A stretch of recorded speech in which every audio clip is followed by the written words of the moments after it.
नमस्कार, मैं हूँ वानी और आप देख रहे हैं ग्रेशियर इंडिया। देश में नोटबंदी का रहा पॉजिटिव इम्पैक्ट। आतंक पर लगाम लगाने के अलावा कई जगह दिखा असर। देश में हुई नोटबंदी को 5 वर्ष हो गए हैं। 8 नवंबर 2016 की रात 8 बजे प्रधानमंत्री नरेंद्र मोदी ने इसकी घोषणा की थी और ये उसी रात 12 बजे से लागू हो गई थी। नोटबंदी का सबसे पहला और सबसे बड़ा मकसद आतंकी और उन्हें वित्तीय मदद देने वालों की कमर तोड़ना था। इसके अलावा भ्रष्टाचार पर लगाम लगाना और लोगों को अधिक से अधिक डिजिटल पेमेंट के लिए जागरूक करना था। 5 वर्ष के बाद नोटबंदी का सकारात्मक असर भी साफ तौर पर देखा जा रहा है। मौजूदा समय में प्लास्टिक मनी का प्रचलन तेजी से बढ़ा है। अधिकतर लोग डिजिटल पेमेंट की सुविधा का लाभ उठा रहे हैं। इसका एक असर ये भी देखने को मिला है कि वित्तीय लेन देन में जो पारदर्शिता नोटबंदी के बाद देखने को मिली है वो इससे पहले दिखाई नहीं देती थी।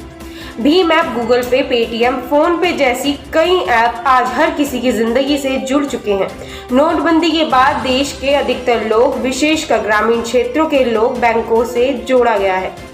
सरकार से मिलने वाली वित्तीय मदद को सीधे उनके खातों में डाला गया है। इससे लेन देन में पारदर्शिता के साथ साथ जरूरतमंदों को सीधी मदद दी जा सके। हर रोज लोन, जनधन योजना, डिजिटल इंफ्रास्ट्रक्चर और गांव-गांव खुले बैंक मित्रों इसके ही कुछ उदाहरण हैं। गैस सब्सिडी हो या मनरेगा के तहत मिलने वाला पैसा सीधे खातों में पहुंचने से भी लोगों को बहुत फायदा हुआ। नोटबंदी के बाद वित्तीय समावेश के मामले में भारत आज कई देशों से आगे है। हाल ही में सामने आई SBI की रिपोर्ट नोटबंदी के फायदे गिना रही है।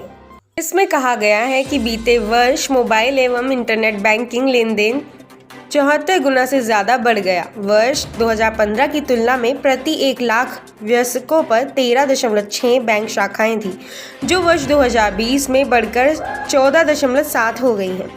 इस दौरान बैंकों में खोले जाने वाले नॉन फ्रिल खाता योजना, जिसमें न्यूनतम बैलेंस की अनिवार्यता नहीं होती है, इसमें भी तेजी आई है। इन खातों को खुलवाने में ग्रामीण क्षेत्र और अर्ध शहरी इलाकों के लोग भी पीछे नहीं रहे हैं।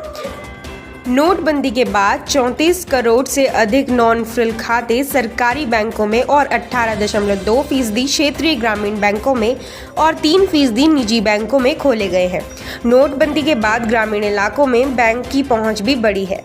रिपोर्ट के मुताबिक ग्रामीण क्षेत्रों में 2010 कुल 33,378 बैंक शाखाएं थी, जो दिसंबर 2020 में बढ़कर 55,073 हो गई थी।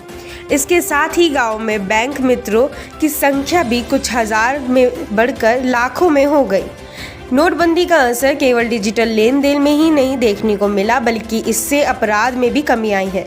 रिपोर्ट की माने तो जिन राज्यों में अधिक बैंक खाते थे, वहां पर शराब और तंबाकू उत्पादों जैसी नशीले पदार्थों के सेवन में भी कमी देखी गई है।